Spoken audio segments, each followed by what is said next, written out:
Hello world, I am Curtis Simpson, and this is Jectives Typography News number 36. Today is Sunday, February 22nd, 2026, and we have a lot of typography news to get through. Per usual, I switched my monitors, so I'm going to be looking at the opposite sides, but I have my notes in front of me now. Let me go ahead and see here.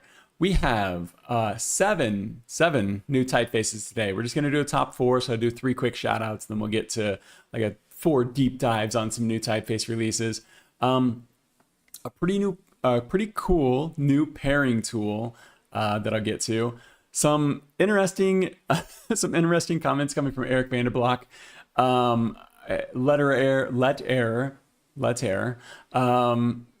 Posted this kind of mystery website this week, and once again we had a tiny little investigation, crack the code, talk to Erik about it afterwards. Yeah, and then we're going to go through, I got a couple of articles to mention at the end, one from Jessica Walsh, one from Schrifteria Foundry. They did a really cool thing with Montreal typography. They did some research and stuff. It's really cool, and there's going to be multiple parts to it, so it's pretty exciting. And then I wanted to look back, direct you towards a couple of videos that have already been posted. One was a video that we talked about last week. It was an event from Letterform Archive. That video is now available to watch as a replay, so that's great.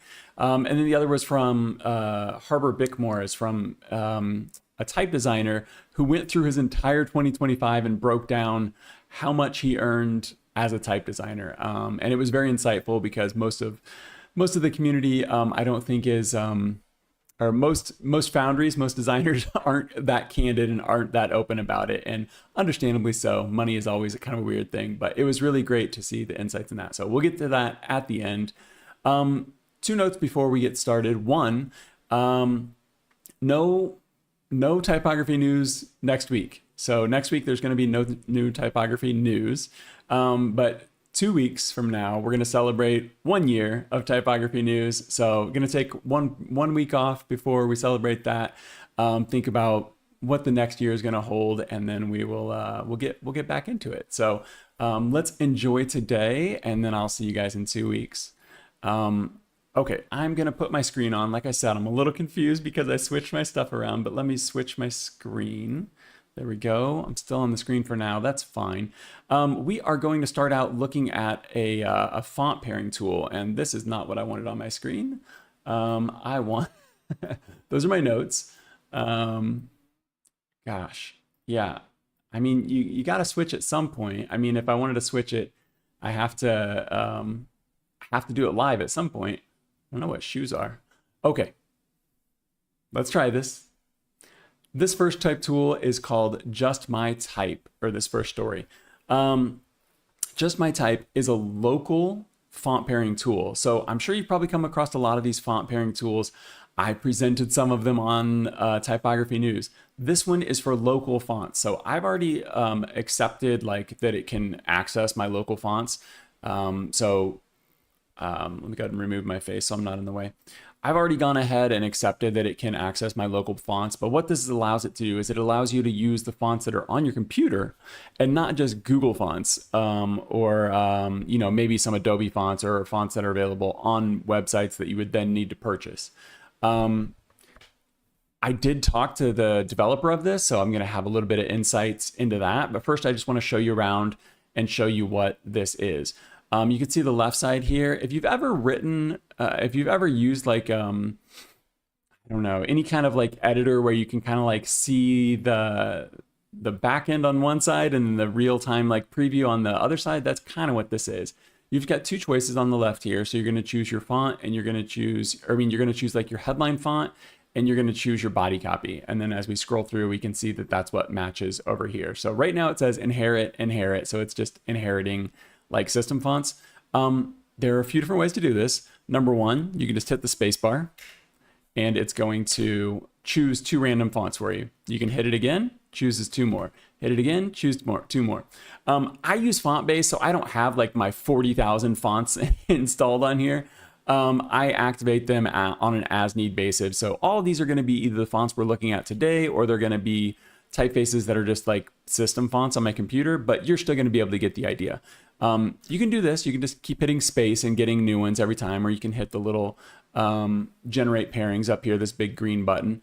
But once you do that, if you want to swap them, you can hit this. Oh, yeah, you can swap them out. Here's one of the typefaces from Erik van Blockland, Letterror, that we're going to look at a little bit later. Not a new release, but just a fun tie-in. If you like one of these, you can lock it like this, and then you can generate more real quick like this, and we can say, okay, Deja Vu Sands, that looks fine right there. Yeah, and then you can change the weight and stuff like that with the sliders, and then you look over here, and it's not working. I don't know why. I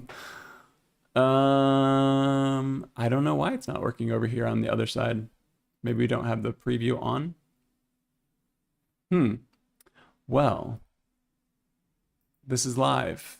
Let's refresh it and we'll see what happens. Yeah, I'm not sure what's going on. Braden. Braden is the developer of this. Let me go ahead and delete my cookies and we'll see if we can get it working. Let's do this.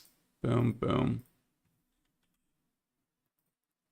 And it doesn't look like it's working. Was it switching with other fonts, or was it, maybe it's just, okay, it was just those fonts that were having a problem.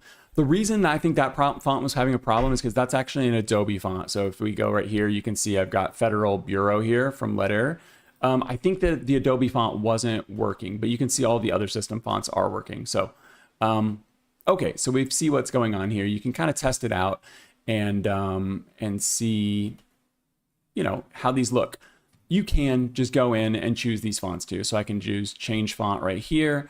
It's a little slow, but then we can type in what we want. So I don't know what I have installed right now. I think I have Helvetica installed, so we can do Helvetica, even though this throws a little bit of shade at Helvetica. And I don't know, it doesn't really matter what we pair this with. I was just wanted to show you that you can choose these on your own. Let's pair this with Arial just to be a little sadistic. There we go. Okay, so Arial and Helvetica, a match made in heaven. The neat thing, or the cute thing about this, I guess, is that it's called JustMyType.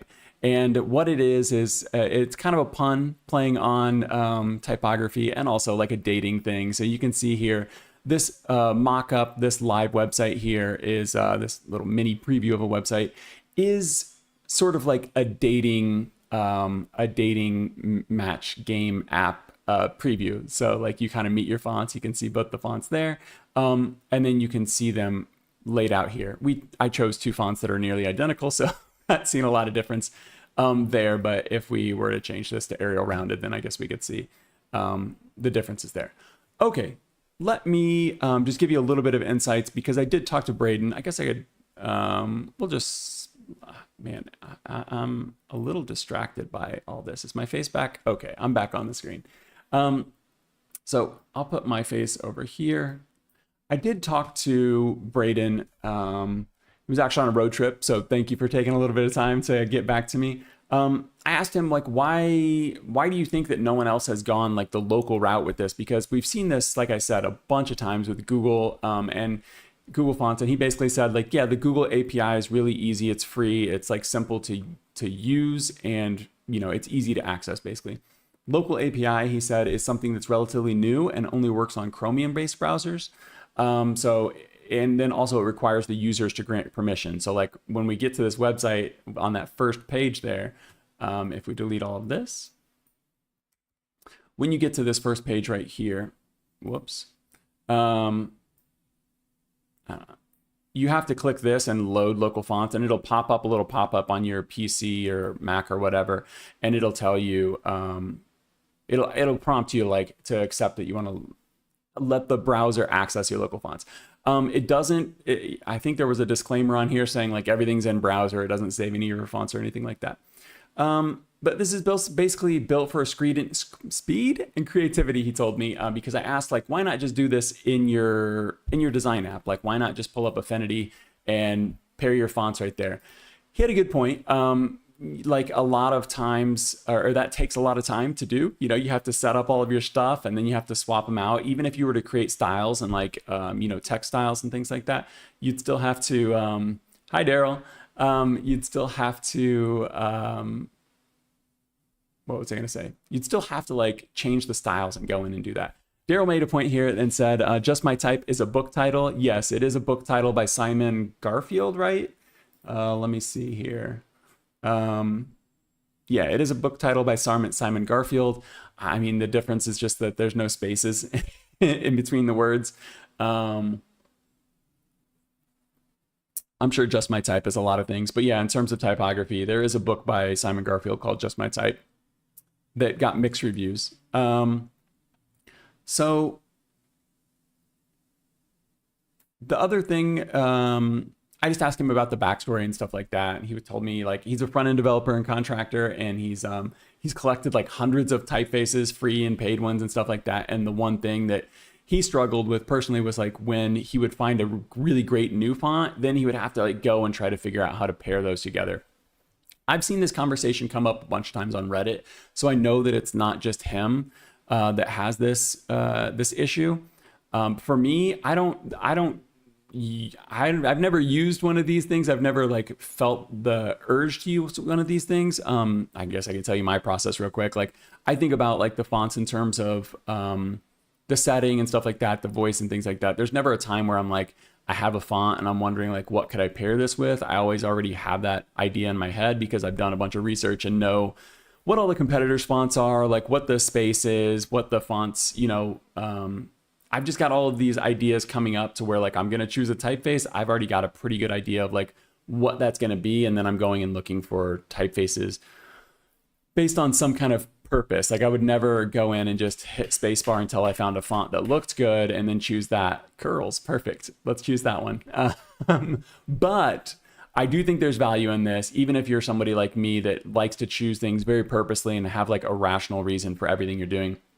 And that is that you might come up with a pair that you would never think to put together. That was one of the things I talked about in another pairing tool that matched X heights. It was called X heightable. A lot of type designers with nice puns here. But in that one, it would match the X heights of the typefaces, and you could get two of them that would be about the same X height. And it was really cool to see typefaces that I would never consider pairing together and see how they would be compatible based on that X height.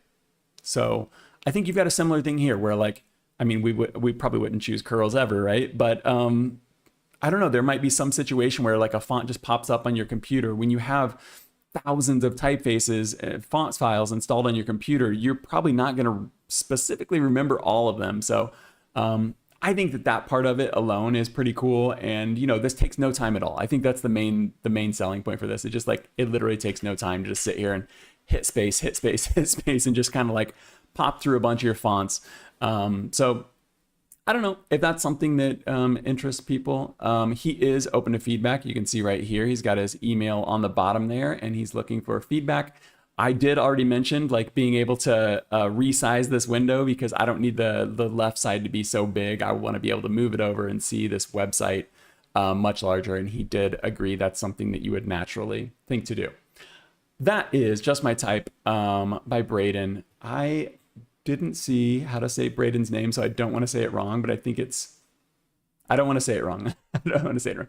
Braden, thank you for the email response. Really cool tool. Excited to see where it goes. Let's move on to the next story, and this one involves Letterror. I always say it wrong. Letterror. It all started with this post on typo.social, and it said, let's give it a name, postmono.xyz. Mono Type Foundry. And I was like, I literally was sitting here scratching my head. So I just wrote like, what does this mean? No response, just a liked comment. Actually, it looks like it's unliked now. It was liked anyway. And then later on, I figured it out. So let me show you how I figured it out. Very similar to last time. You click Postmono, it's going to redirect to this Letterror webpage. Letterror is a Mono Type Foundry. And I just kept thinking like, is it like, what is this monospace? Like, it's not like, I couldn't think of, and then like you say it fast, it's Monotype, right? Let's go ahead and check the code though. Press F12, we're gonna pop up the code. And just like last time, we find everything we're looking for in here. Let's make this a lot bigger. And you got a little note in here from Erik. And it says, just stating a fact really, Are you an IP lawyer? Consider like looking to see if this has anything to do with Monotype. No, it doesn't. And he's saying like some of his fonts used to be part of Monotype. He pulled them away from the company, pulled them off the marketplace into 2023, and published them himself. And he's saying these fonts are post Monotype. So like they used to be on Monotype, now they're not. They're post Monotype. So like he's saying like, is this a real entity called Post Mono? No, it's basically just a gag that he spent €2 on. I emailed him, and let me go ahead and pull up this email. Let me go ahead and close things that I'm not gonna show you, but let me go ahead and pull this up on the screen here. So this is the email that he replied to me. I just highlighted a couple things. He said like, yeah, you solved the puzzle because I noted, I told him that I saw the code on there. And he kind of broke it down for me because I was wondering, like, why did you pull them off in 2023 when private equity took over in 2019? That seems to be one of the bigger problems that people have with Monotype, is that it's now owned by private equity. It used to be a publicly traded company. And I guess long before that, it was private. But a lot of people were not excited about that. He explained it to me. He had signed a 10-year contract with FontShop in 2013. And then FontShop was sold by the Speakermans to Monotype into 2014. So there was, he still had that contract that carried over to Monotype. So in 2023, first chance he got, he pulls the fonts down. But Monotype kept selling his fonts, or at least they were sending him money for the sales that they had made on his fonts that they're not technically legally allowed to sell. He went into a little bit of a detail about like even last year they asked him to sign over power of attorney to them so they could handle his taxes. Like they've tried to, up here he claims that they've done even prior to the acquisition, even prior to the private equity acquisition, sorry. He says they tried to bully FontShop designers into signing all sorts of shifty contracts. He never did, and so that's why he was able to he's off of there. So that is the backstory for that, but I do have a little bit more context here, because if you look at the blog post that he posted here, it gives much more context to this, because he's saying, did you buy, like he's asking people like, did you buy or rent our fonts, Letterror's fonts from Monotype after January 1st, 2024? Because it's not legal, and what Monotype is doing, or what he claims Monotype is doing, is selling their fonts without their permission. So if you're someone that purchased one of the Letterror fonts from Monotype, get in touch with them, because I think he's very interested in knowing what's going on there. But yeah, so if you come across this post Monotype website, it's mostly just a funny thing, but I guess it's a little bit of tears of the clown, right? Because like it is a funny, like it's a kind of a prank, but at the same time, it's a very real problem that Erik and Letterror has had with Monotype for the last, I don't know, presumably like the last 13 years, I guess. So something to be aware of, and it's always better, in my opinion, to purchase from the foundries if you have that opportunity. But yeah, I guess just a little piece of type history there, a small glimpse into a much bigger picture of the industry. But we are going to get into new releases. I have 3 quick shout outs that I'm going to do here. Let me pull these up for you. The first one here is from Mark McKellier Woodtype. And I've brought him up before. Let me go ahead and show you the one that I showed before, because it was pretty cool. Where are the fonts? On Instagram. So we talked about this one before. It looks like clothespins. Very fun, very clever.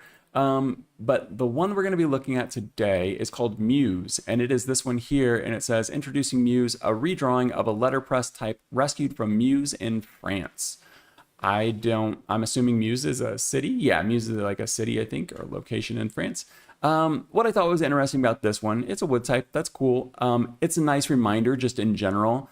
Anytime you go look at McKellier, you see like actual real wood type letterpress. It's a good reminder that type does exist outside of our screens. I know that's where most of us interact with it now.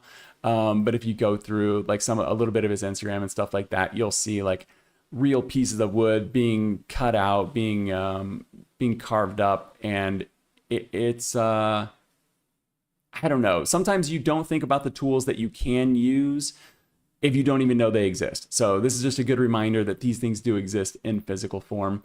And the reason I wanted to point out this one is typically these are only available as like letterpress blocks that you can print like that. But for the first time, this one's available as a digital download. So if for some reason you really loved this Meuse typeface, you could get this for digital. I think it's just like 14 euros. Let's see how much it was.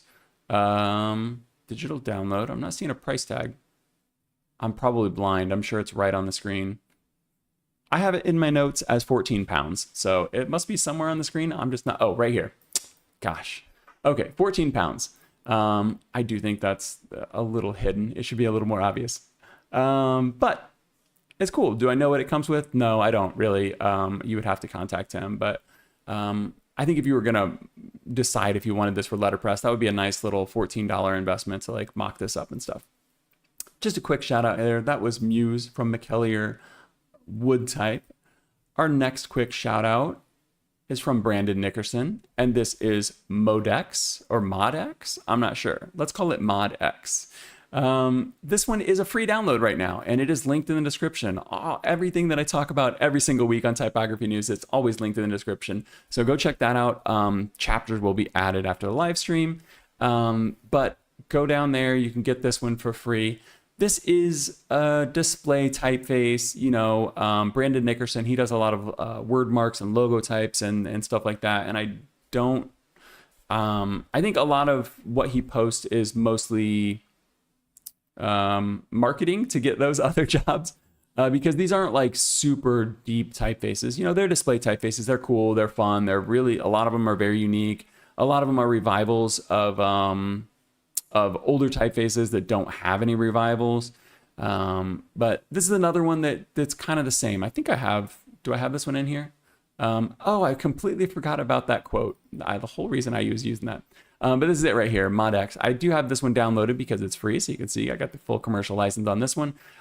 We could look at these real quick. He does have some alternatives, alternate characters and things like that, but you're getting an idea of what he does. He always puts out some really cool, really nice looking typefaces. But I don't think that you're going to be able to use this for any body copy or anything like that. Even just trying to write like one sentence, I think you'll be struggling. What it's really good at is big, bold typography. And he does some great specimens. So let's go ahead and look at his instead of mine. While I go through some stats on this. There's just one style on this, one weight.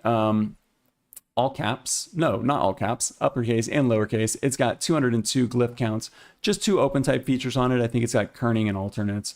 You can download this for free. Like I said, right now, it'll be free for a limited time until the next typeface comes out.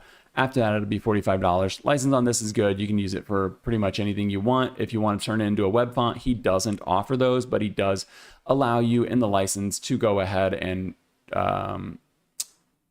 I can't think of the right word, turn this into a web font. So no problems there. The only problem I think would just be the depth of it. But when you're downloading a display typeface like this, you're not really doing it for the depth. You're doing it for how cool it looks. I have to go back. I apologize. 2 seconds. I just wanted to point out this quote. Let me go ahead and turn on my face. I just wanted to point out this quote from Erik because I did think it was very, what would you say? Almost like very direct. A lot of people in the type industry, I think they don't want to step on toes. They don't want to hurt anybody's feelings. I get it. Everyone's creative. Everyone's a little sensitive because where you make something, you put yourself out there, you know you're going to be judged. You know how bad that feels. But a little bit of shots fired here. He said at the end of the email, Monotype money corrupts our small community. I hope their financial shenanigans will destroy them. There's a good story. Because I was reaching out to him about this story. So tie that into what we were talking about before and put a ribbon on that, put a bow on that one. But yeah, this typeface right here is the one we were looking at earlier. It is called, do I have this locked? What's going on? think I have my layers locked. I apologize. It is Federal Bureau 12, and you can actually do some cool stuff with this with like some of the lines and stuff. It's made to look like US money. Okay, let's go on to the next typeface here. We've got our third quick shout out. This one's coming out of Future Fonts, and it is Awke from JustMyType. JustMyType is actually a new foundry for me. It's the foundry of Anya. Hopefully I'm saying this right. Anya Danilova. Here's the Instagram right here. There she is. New type foundry, JustMyType, is added on Future Fonts 3 days ago. So I guess it's a new type foundry for everybody. Really cool. We're getting a first look at it here, but this is the first typeface. I don't have a trial version of this. I don't have anything. All we're just going to do is look at the specimens here while I read off some of the stats. This is one that is interesting to me, and I can't quite put my finger on why. It is aptly named Awke. It is a bit awkward. It's a bit strange for sure. But it's just $40. You're going to be able to use this on desktop, web, and app. And as with all Future Fonts typefaces, as the font gets updated and expanded and stuff like that, you get all of those updates for free. So it's a really great investment, and it's a really great way to help support typefaces in their early development, as well as independent type foundries. Because anyone that's on Future Fonts, they're not the biggest names. They're not the biggest people. You do get some very sometimes you get some big names on there, but what I'm saying is like these are all in development typefaces. You'd be supporting independent type foundries by purchasing these. I stopped on this page because I don't know about you guys, but this is how I start every project that I've ever done. It doesn't matter how big or how small it is. I start writing down every adjective, every word. I write down everything that comes to like my brain when I'm working on a project, because I want to write down just everything. Then I'll go through and circle a bunch of them, and kind of smash them together and end up coming up with something that's much more refined. But this is just my educated guess here, is that's how this project started with the typeface Awke from JustMyType, is by writing down a bunch of words here and kind of mapping out, doing like a bit of a brain dump as to like what this typeface was going to be. Either that, or it was entirely done afterwards and just made to look cool for a specimen. But I do think it's really interesting typeface. I'm mostly interested to see how this develops, because you can see how wild this looks at like the large display sizes. But I was shocked really at how good it looks at just like body copy sizes. Like this is entirely readable, entirely legible. And if you bumped up some of these, what would you say, this punctuation and stuff like that, and get that to fit a little better, I think you'd really kind of set to be able to use this as a display, or not display, as like body copy. Maybe a lighter weight, because this one does look a little bit heavy. But yeah, right now you're just getting the regular style on this, one weight, static. I don't have a glyph count on this because I don't have the full version of the font. I don't have any version of the font. And there's no trial on this, so I couldn't test it out. I should have reached out earlier, but I was just going to do a quick shout out on it. And maybe we'll see this again whenever it gets developed a little further, and we'll do a deeper dive into it. But now we have our top 4 for this week. Starting us off with a foundry we have seen several times on here, and that is Brutal Types. Brutal Types, I'm just going to do my quick spiel here. Brutal Types does a lot of these really cool brutalist typeface revivals. What they're doing is they go and, let's just click on Jupe. They go and they find these typefaces, or these lettering and stuff like that. This one here says it was from lettering carved by Theo Voss on a tombstone in 1900s. And then they make a typeface out of this. And I love the initiative of this. Every time, I don't shout out, I don't cover every single typeface they release, but every time I cover one of these typefaces from Brutal Types, I have to compliment them and say how much I enjoy the historical preservation of these types of things. So this one here is called Brikka. It's designed by Ramiro Espinoza. Just one style on this. It's going to be static. Let me go ahead and show you a few of these specimens here, or these references here. So you can see these references and you can get a quick idea of what's going on. If you only saw the typeface up top, you'd be like, oh, cool, another pixel font. Like, it is what it is. But this one is actually inspired by this, this building from the Netherlands. This actually used to be, I think I have the Wikipedia open. Here it is, yeah. So this building right here used to be a yarn manufacturer. And the Wikipedia article is a little bit, what would you say? Like, the things said about this yarn factory are not the best. I think the first thing they point out is that it had like child labor there and they had to get rid of the children. You couldn't let anybody under the age of 12 work there, so presumably they still had 12-year-olds working there. This was the early 1900s, late 1800s. But the coolest part about this is that these bricks appear to be like planned out. I'm going to look at them a little bit closer, but I just want to give you an idea of what's going on before we hop into Affinity. But yeah, it's another very, very cool release from Brutal Types. Let me give you some details on this one. Like I said, there's just one style. It's going to be static. 245 glyphs on this one. 3 OpenType features. You can purchase it directly from the Foundry right here. And all of these Brutal fonts that I've seen to date are all the same price, and that is 50 euros. And that's going to be 50 euros for desktop license. So get a quick preview of their specimens here. You can see all the characters you're going to be getting. The one thing I'd pay attention to is the custom license right here. I'm not sure if I've pointed this out before, but you know, I like a little bit of more inclusive license where it's just like, if it's desktop, I know what I'm getting. If it's web, I know what I'm getting. When there's custom license and stuff like that, it kind of makes my ears prick up a little bit. You just have to pay a little bit more attention to that. So like I said last time though, Ramiro was very nice every time that I've spoken to him. And I think that it would be very reasonable to sort that out with him, whatever the case may be with the custom license. So this is Brikka from Brutal Types. We're looking at this here in Affinity. This one is a review license, as you see up there. So a review license is a license that I got from the Foundry. But I'm not allowed to use it for anything commercial or anything personal. I'm just allowed to use it to review the typeface here on Typography News for you. Let's go ahead and get a close-up of this. We don't need to look at any weights or anything like that, but you can see, like I said before, like if you just saw this like this, you'd probably assume this is a super simplistic pixel font, and that would be fine. But I do appreciate the heritage and the story behind it. Ramiro, he did go through and clean this up and make it a little more usable for modern times, cleaned up some of the letters and switched some of them a bit. So let's go ahead and look at that. I've got comparisons for 3 or 4 of these that we're going to look at real quick. And you can see right away, you know, the S has a little bit of like a serif on it in this version of the font, and then just the weights in general have been cleaned up.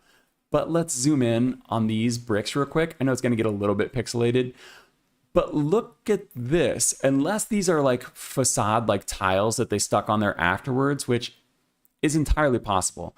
But let me just dream for a minute here. It almost seems like, and I hope this is the case because it would be way cooler if it is, but it does seem like this would have to be thought out before the building was actually built if these are made with actual bricks.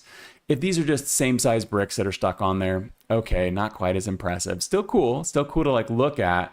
But if these are actually like bricks that they painted and you would have to plan this out beforehand, man, that would be a very interesting job to do.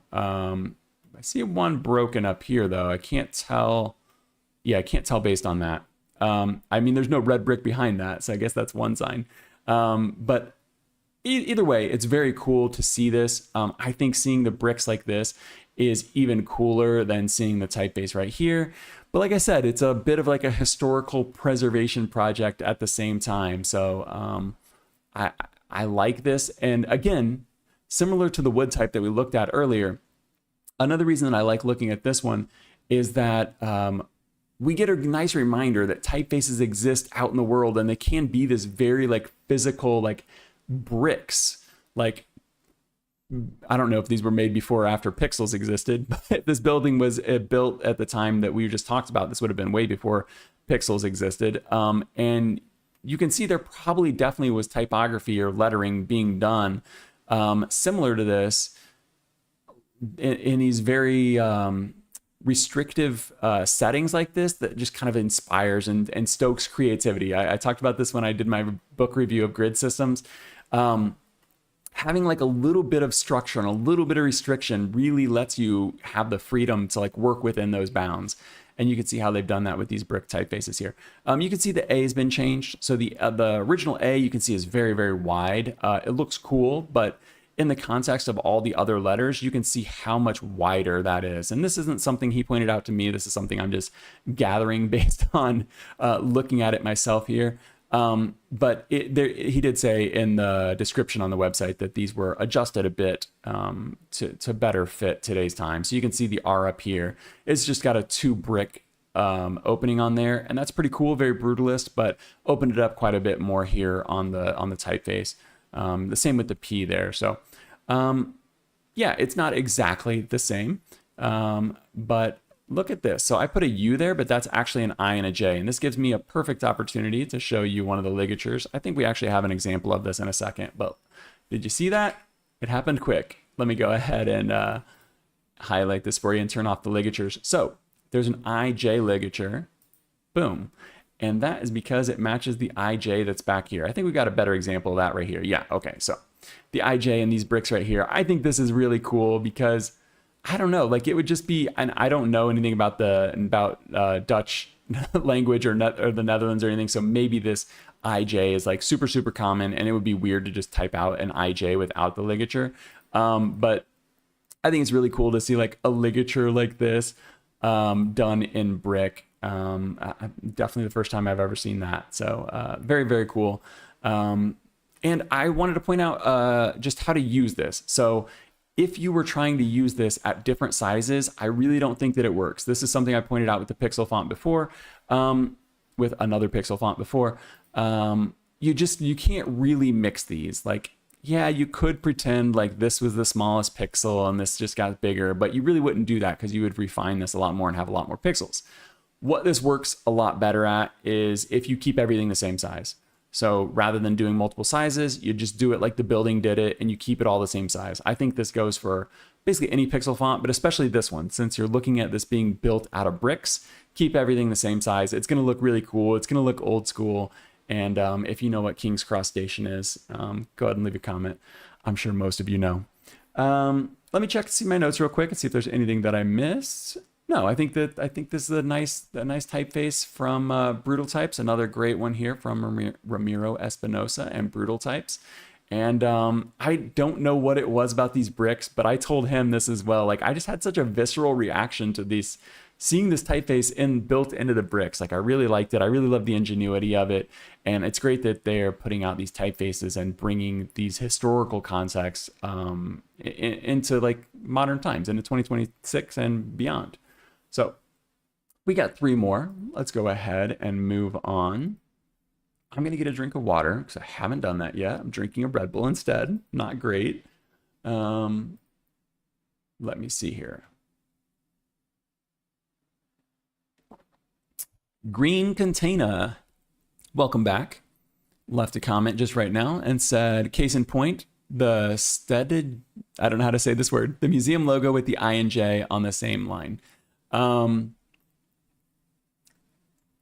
don't know that logo, but I am going to assume that it looks like this.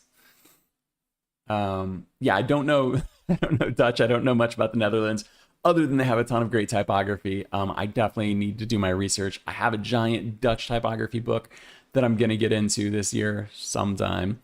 But this next typeface is coming from Richard Lipton at what is his Lipton Letter Design is the name of the foundry.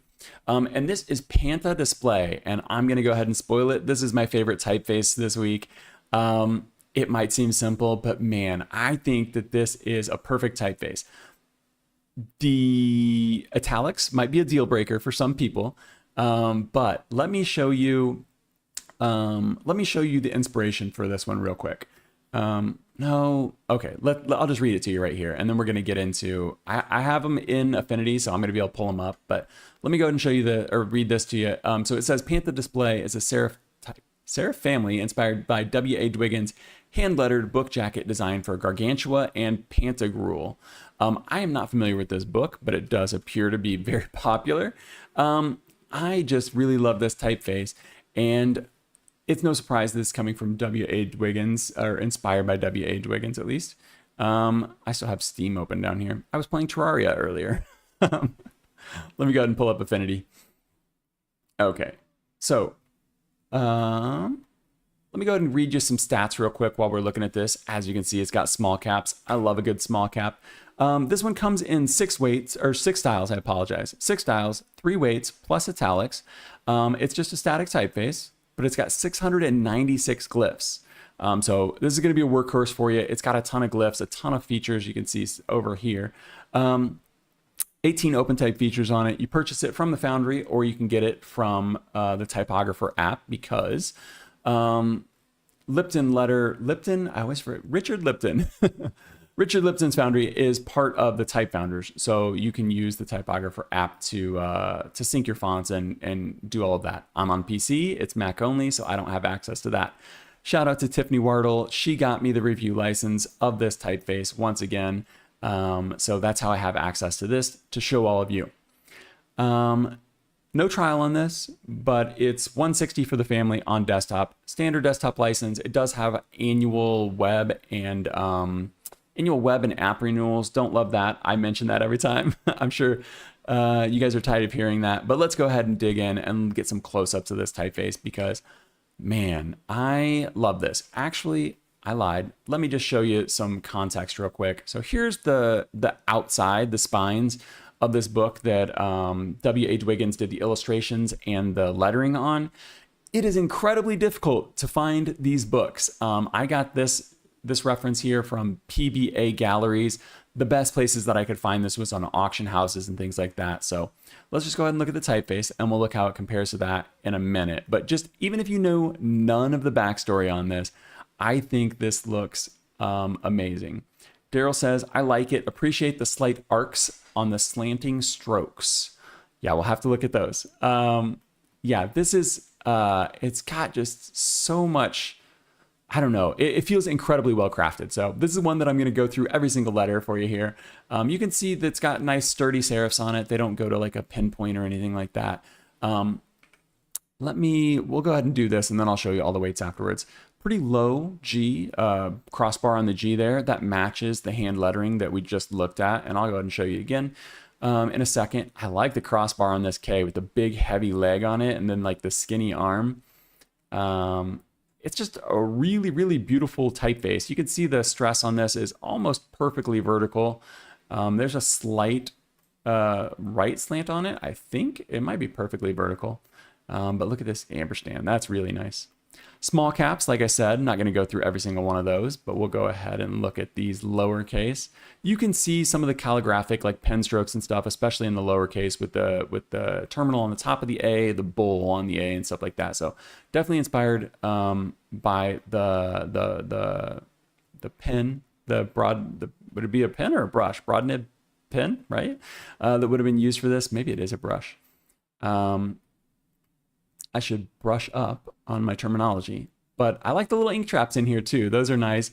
Obviously, this would not have had ink traps in the original hand lettering, but similar to what we saw from Brutal Types earlier, Richard Lipton here bringing this into the 21st century with some nice sturdy ink traps. And I don't know, I'm sure that I've seen, I don't know that I've seen in recent times a serif typeface that I like quite as much as this one.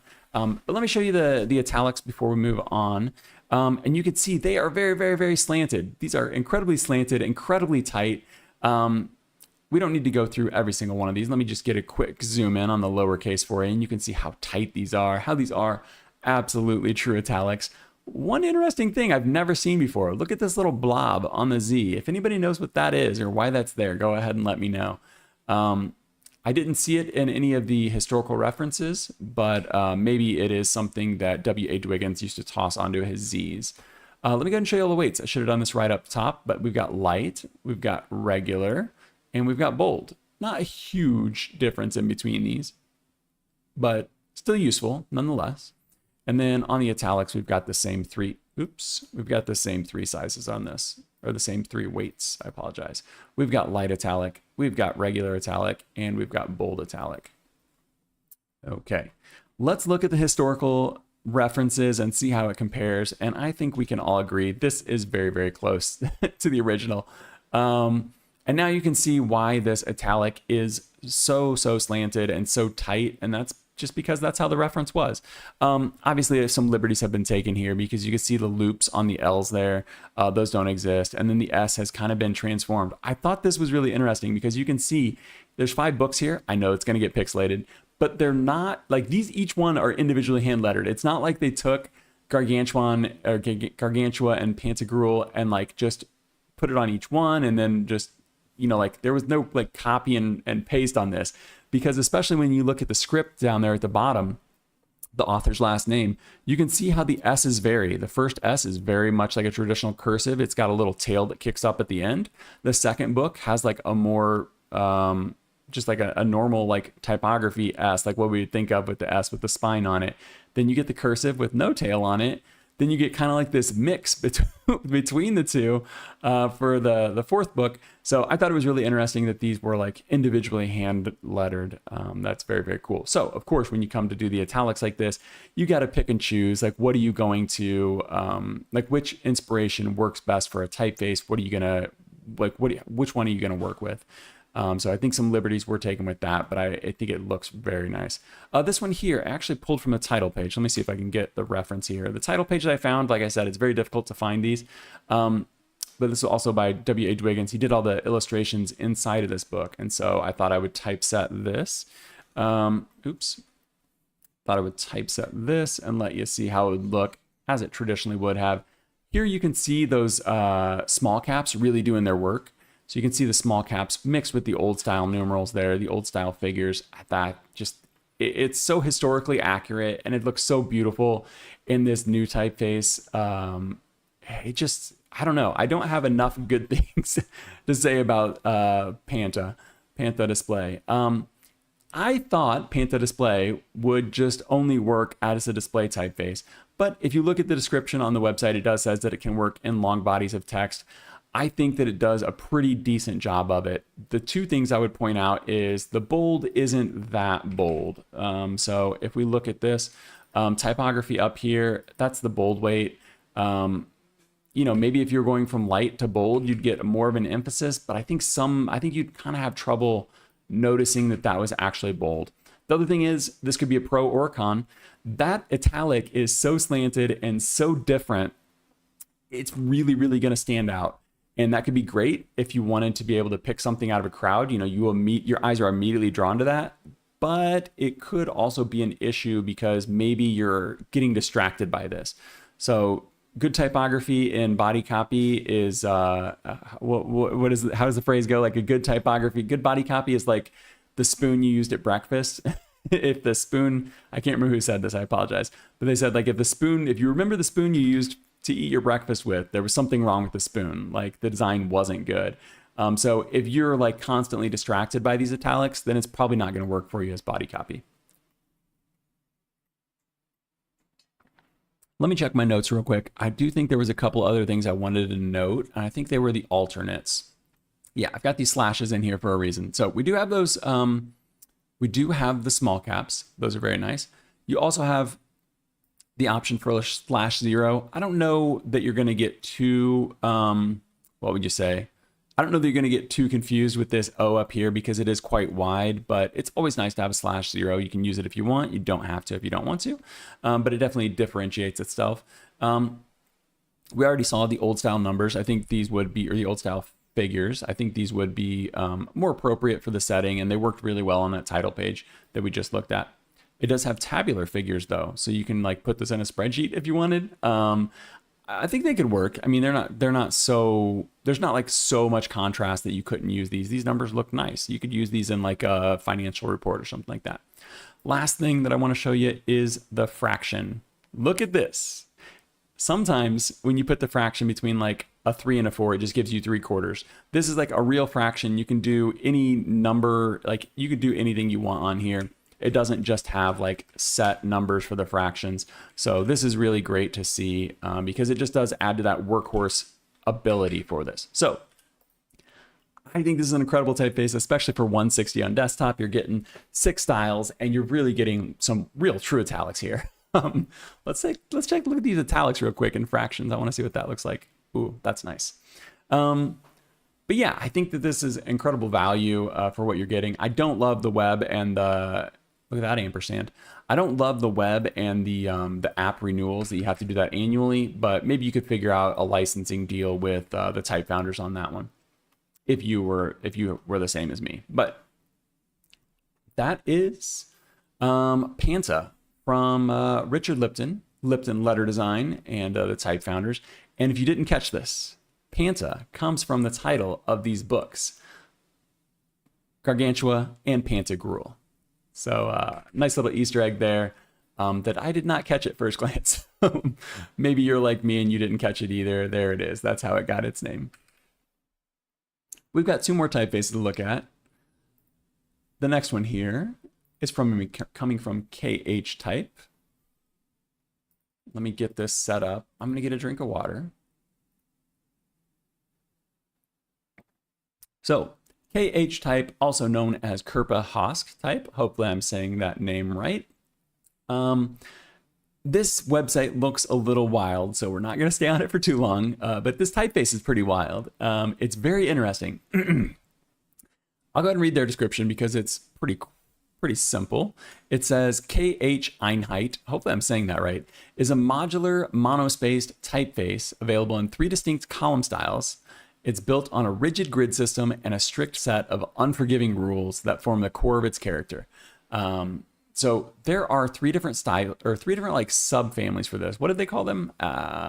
They called them distinct column styles. There are 3 different styles for this. I think it's actually going to be easier if we just pull this up in Affinity because this website's a little bit crazy. So we've got 3 different styles on here. And each of these have 3 different weights. I'm going to show you the ends of these. Actually, I have a very nice page right here.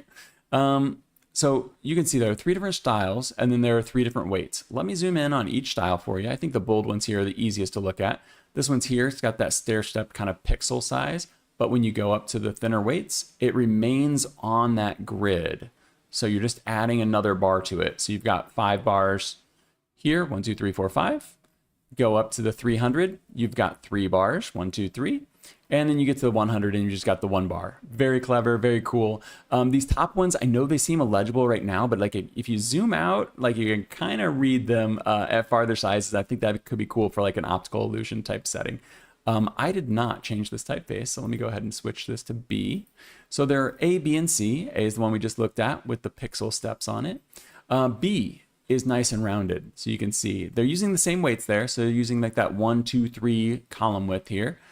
Like some little hot dogs on getting ready to be grilled. These are the nice plump all beef ones here. But yeah, I think you're getting an idea what's going on. And then this last one here is these, would this be concave or convex? Somebody let me know. These curved ones here, these inverted curves here. So on this side, we've got the curves going that way. This side, we've got the inverted curves here.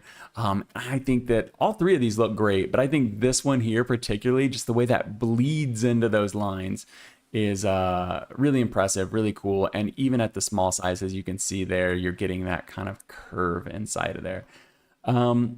This is a typeface that I don't know what someone is going to do with. I did want to point out, it looks nice and negative as well.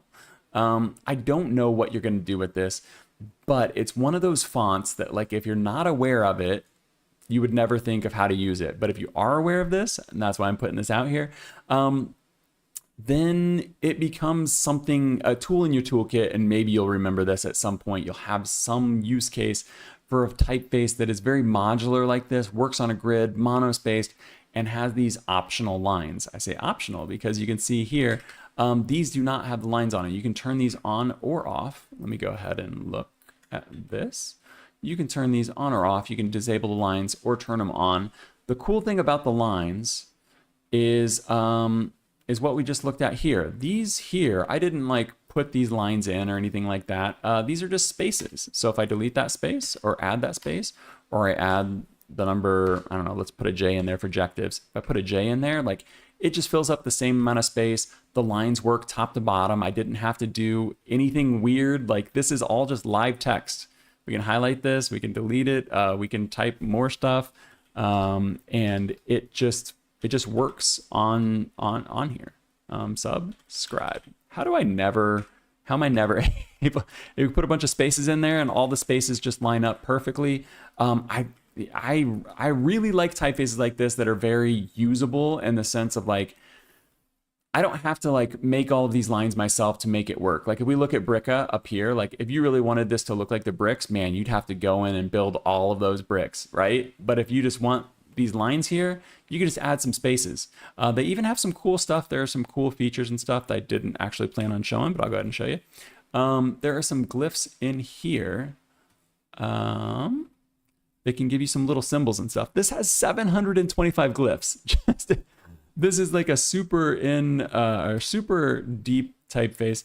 I do think that it's double in glyphs because you've got the glyphs with and without the line. So if you cut that in half, that's kind of what you're closer to your character count. But I mean, this has arrows. This has like shapes, so you can put your shapes and stuff in here. It's got some really cool stuff. I guess this is an option too. You could mix and match your lines and they're still gonna fit whether you have the lines on or not. But I don't know. I've never seen anything like this. I mean, I've seen modular monospace typefaces before, but I just don't know that I've ever seen something quite like this. And I'm very impressed by it. Like I said, I don't know what the use case is for this. I really don't, because it's not super legible. I think you'd probably want the lines just to give you like the full vibe. Like I think these spreads right here with the lines on it are really cool. It's a static typeface, so it would be really, really cool if you could use this as a variable font, interpolate between like the small and big sizes. That would be crazy. Like that would be ideal. Hopefully someday this gets turned into a variable typeface. I would love to see it with two axes. One that gives you this weight and makes it bigger.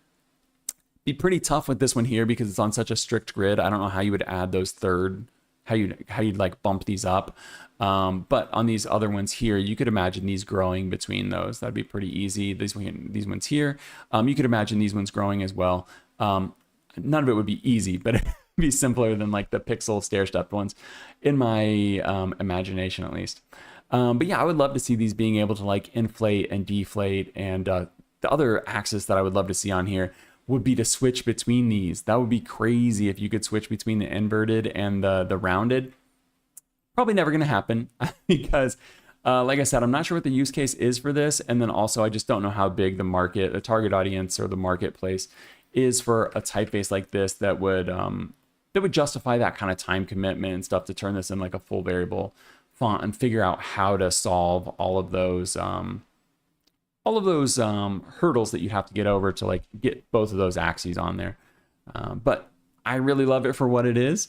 Like I said, there's three, as you can see, there are three subfamilies. There are 3 weights per family. It is static, 725 glyphs, like I mentioned, 6 layout features. Purchase this directly from the Foundry. And it does have a trial. So this is a full trial license. I didn't request this. This is just a full font. You can go and download the trial from KH-Type yourself right now. License pretty standard, nothing to worry about there, but always do your own due diligence, do your own work, checking those out. So this was Einheit. Hopefully I'm saying that right. Einheit from KH-Type. One last typeface for you today. I'm going to go ahead and get another drink while I pull this up.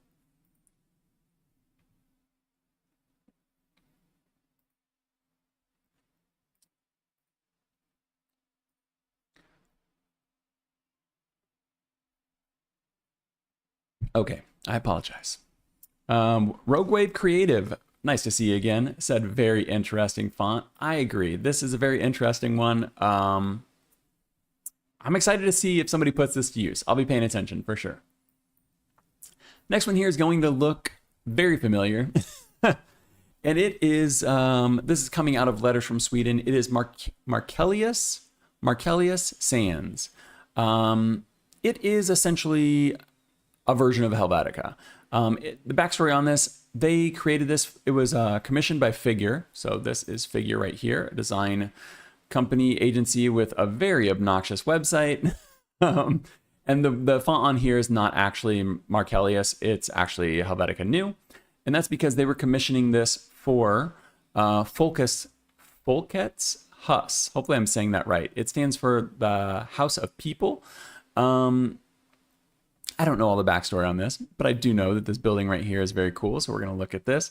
This is what the typeface was originally created for. You can see down here at the bottom, there are four different words here that I don't know how to read, but you can see these hopefully at the bottom. They look like Helvetica. More or less, they are Helvetica, but they're not.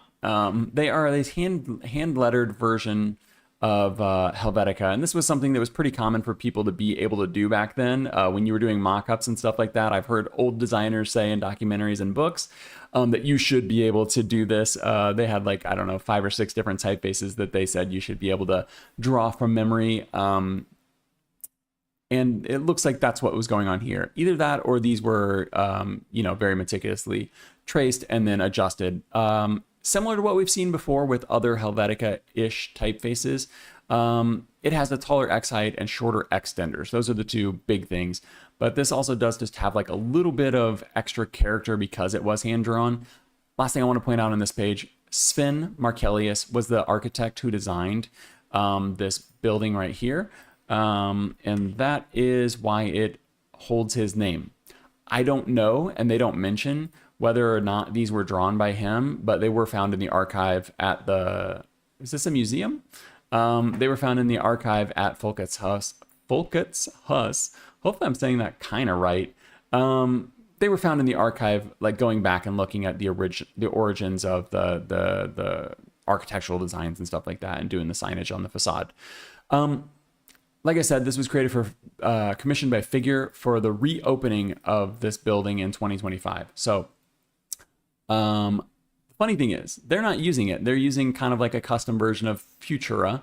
And then Figure's not using it either. They're using Helvetica Neue. So I am very pleased to see that this just didn't get lost, in the mix, that like somebody's actually able to use this now. And that could potentially be you or I, because while I don't have a review license of this one, I did request it. I did not hear back, but I do have the trial license, so anybody can download the trial version of this. We're going to look at this compared to Helvetica, but let's go ahead and give a quick look at this one here, and you can see how tall those X heights are. The first thing you're going to notice is that the A is not a Helvetica A. It's not the Helvetica Bold A. It's not the regular A.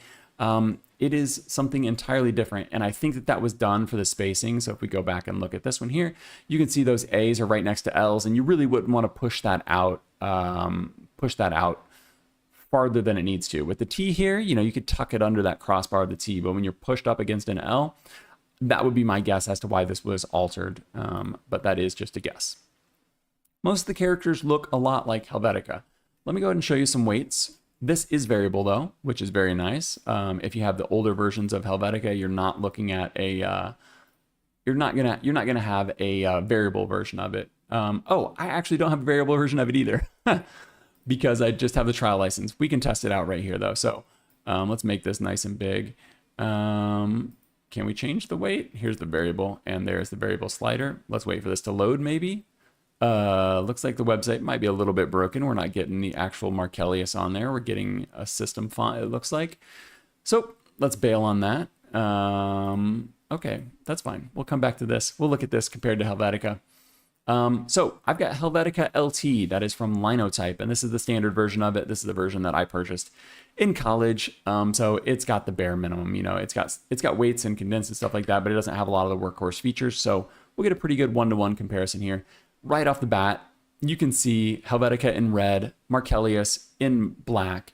You can see how much bigger Markelius appears to be. Bit of an optical illusion. We saw this last week. Let me go ahead and turn this opacity down there. You can see, same as last week when we looked at, what did we look at last week? We looked at BT Atlas and we looked at Rubica, and we saw a similar thing there where like The S here, you can see the S on Helvetica is actually taller. The capital is actually taller than Markelius. But the X height is so much smaller on Helvetica compared to this new release. And then also the extenders, this is the top and the bottom extenders on this, are quite a bit shorter than Helvetica. So taller X height, smaller capitals, and shorter extenders make it just appear to be huge compared to Helvetica. It's not really that much, you know, it's the font itself doesn't actually take up any more space, but just those giant X heights compared with those other two things really make it look really big. And that could be cool, you know, that could be something that differentiates it while also feeling familiar. If you like Helvetica, but you don't want Helvetica. So you can see the little tail, iconic on the Roman weight of the A there. If you swap out if you change the weights on Helvetica, I guess we'll just give you a little preview of this real quick. So if you swapped out the weights, so we're going from light, it's still got the tail. Roman has the tail. I apologize. Roman has the tail. But you get to the bold and you start to lose the tail on Helvetica. But even if we get up to the black weight, you still have some of a tail. It's entirely possible that there are other styles that, newer styles that have taken the tail off of there. Helvetica has been invented and reinvented so many times. That there's entirely possible that there is a version of Helvetica out there that looks more like this one. But the classic Helvetica, you think of that tail on the A, and it doesn't exist. Not even, well, there might be an alternate, but I don't know. A few other notes, you can see the letters just in general feel quite a bit wider. Let me go ahead and change this. Everything just feels a little bit wider. So if you look at the B, you can see the B is just a smidge wider there. You look at the D is actually a little bit smaller. That's interesting. So everything actually isn't wider, but they have adjusted the dimensions on some of these. Some of them are actually much smaller than Helvetica. Huh. Yeah, that wasn't what I had in my brain, and that just that shows you how typography is entirely optical illusions from head to toe. But you can see how incredibly similar they are. Just that big X height mixed with the shorter caps and the shorter extenders just make it feel so much bigger. Go ahead and look at this in italics, and we get a pretty similar thing that we're looking at here. I don't think we need to do a deep dive on the italics. Just want to show you them side by side. The slant is probably no, the slant's not identical. So the slant on Helvetica is actually a little bit less steep than the slant on Markelier. So if the italics on Helvetica were never quite italic enough for you, and you like that big X height, this will stand out a little bit more in body copy. I apologize, I didn't set this in body copy. But if we looked at earlier how much the italics stood out on Panta, I guess maybe we could try to switch this. I think this is going to break it, but let's try real quick. Markelius. Boom. Yeah, that kind of works fine. So you can see how much more if I flip back and forth between these. My complaint or my critique about this was that the bold wasn't super bold, but the italics were so different. If you were to look at Markelius on here, can we get it back? We're gonna have to change it again. If we look at Markelius, it feels a little bit more cohesive.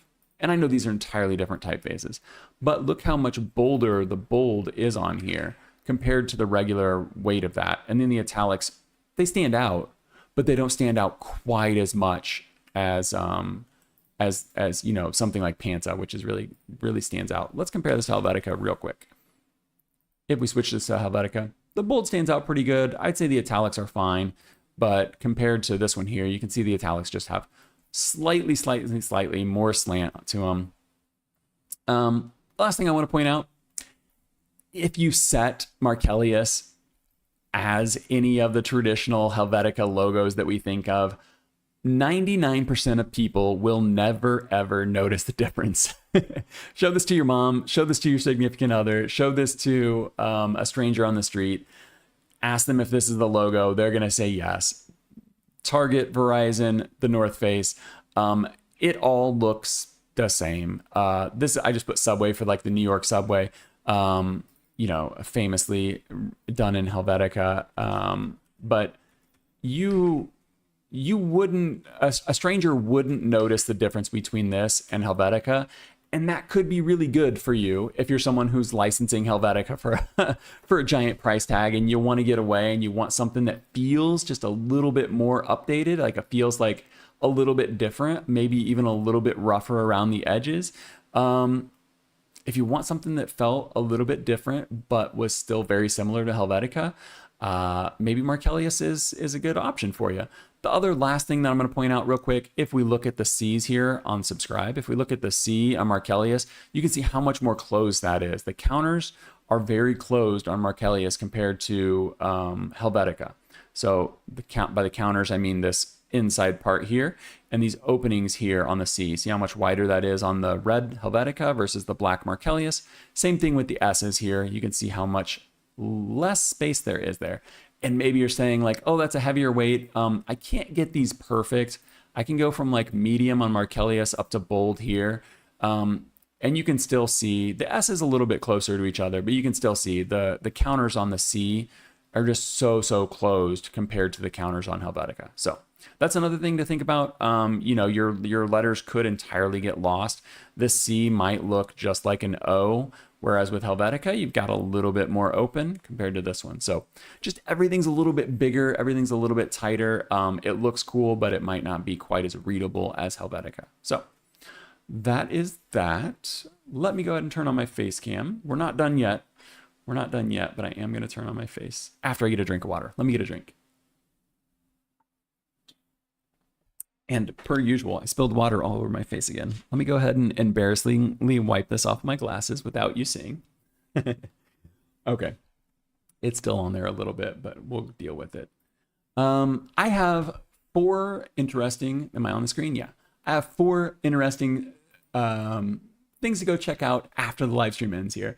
The first one here is an article from Jessica Walsh that was published to Creative Boom.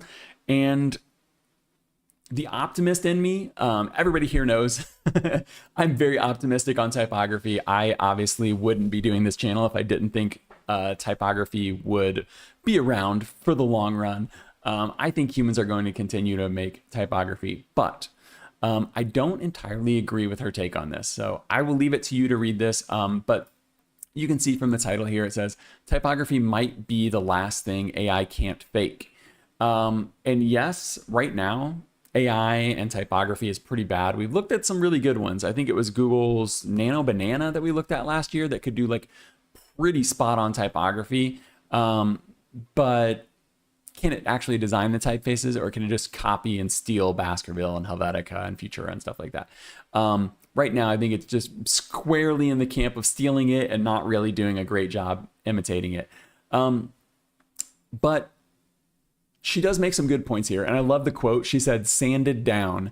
So she said this quote about all of the, I'll just go ahead and leave her face up here. One thing she noted was that during from like 2000 to like 2015, I feel like, or maybe like 2005 to like 2020 almost, lots of typography for brands basically got turned into sans serif, like basically like Helvetica, like we looked at just like 2 seconds ago. Lots of typography for brands really got sanded down, is the way that she put it, where anything that was interesting, anything that was unique, anything that was quirky kind of got like squished out. Like, remember the old Instagram word mark? It was in like a script. That's gone. Remember like the old like Airbnb? That's gone. Like all of these things disappeared. Does she have any examples on here? No, she doesn't. But she kind of talks about that. And then she talks about how AI is kind of doing that same thing. It's kind of flattening everything, where like if you use AI to like do your copywriting, to like write what's going to be on your website, it's going to sound like we saw with the Punch the last 2 weeks, right? That website that was entirely built like AI. Green Container said the article reads like AI wrote it. AI may have helped that. You never know. Yeah, so she's going on about how AI is kind of flattening design again, because if everybody's using the same AI, LLMs and generative AI and stuff like that, if everybody's using the same stuff, all of the designs are going to start to look the same, just like the typography did, for the last 2 decades, essentially.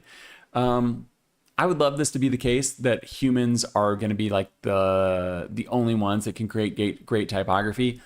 I think that will definitely be true for like the next 5 or 10 years, like human typography versus AI typography. We're going to see the gaps. We're going to see it. But I just don't know that AI is never going to be able to fake it. I don't know that AI is never going to be able to make great typography. I think it's definitely going to speed up a lot of the process. Talk to any type designer, of which I'm not, but talk to any type designer, any font engineer, and you will immediately hear how tedious so much of like the boring parts of it is. All the font engineering, kerning letters and stuff like that. AI could be a great companion for that and really speed things up and help even more great typefaces be designed. I would love to see that. I just don't know that I'm quite as optimistic as Jessica Walsh here in that AI will never be able to make typography. And maybe she's not saying that it'll never be able to, but it's kind of like the last holdout in her opinion. But yeah, I'll definitely be reporting on the AI typography as it comes up. The next article is really cool as well. I really love this kind of stuff. I am living in a walkable city for the first time in my life. I moved to Curitiba in Brazil from Las Vegas, where it's just not walkable at all. You can walk on the strip, but like it's a car city, it's the desert, it's hot. You're not gonna walk. Like I'll walk to the gym or something, but I'm not walking on city streets where I'm looking at buildings. And so for the first time in my life, I'm kind of doing that. And I'm stopping and looking at the typography on buildings all the time. This article or this research from Schrifteria Type Foundry looks at the typography on the buildings in Montreal and does a really cool dive into these and kind of talks about like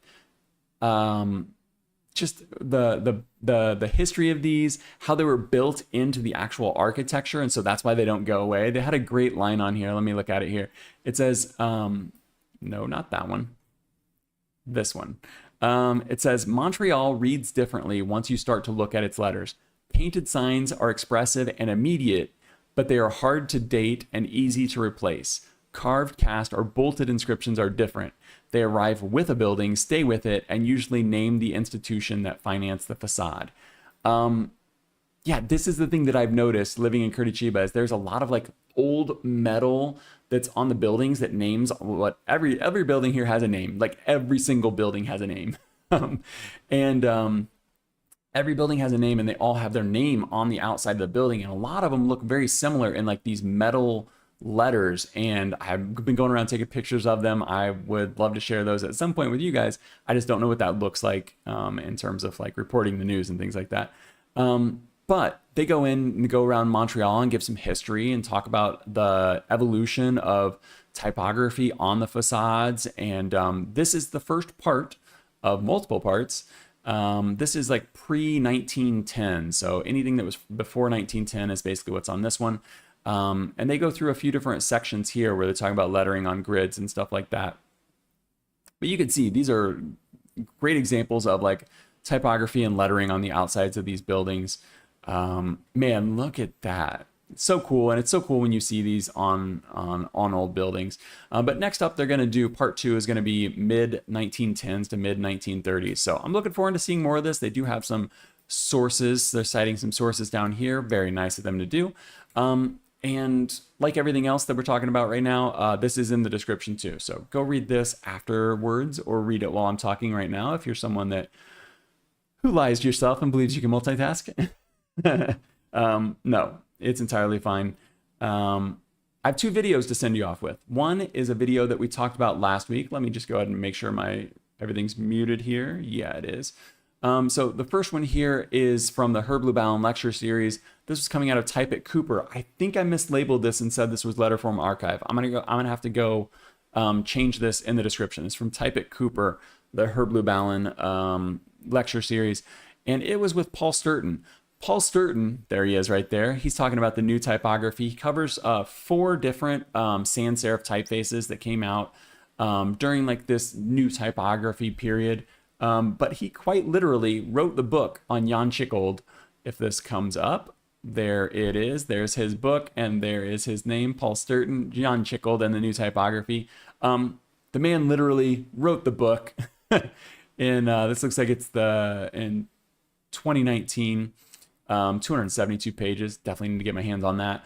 But this was a super dense lecture. A lot of times we see typography events and stuff like this that I point out, and then you go watch them and it's like, you come back the next week and you're like, yeah, that was kind of disappointing. This is not one that's disappointing. This is like a lecture series that you would pay for going to college.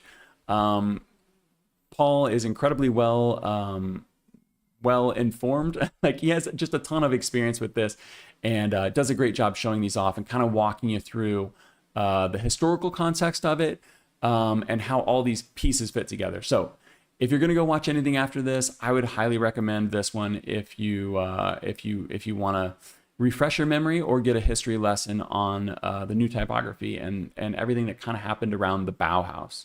The last one that I'm going to point out here is Designing Fonts in 2026. Is it worth it?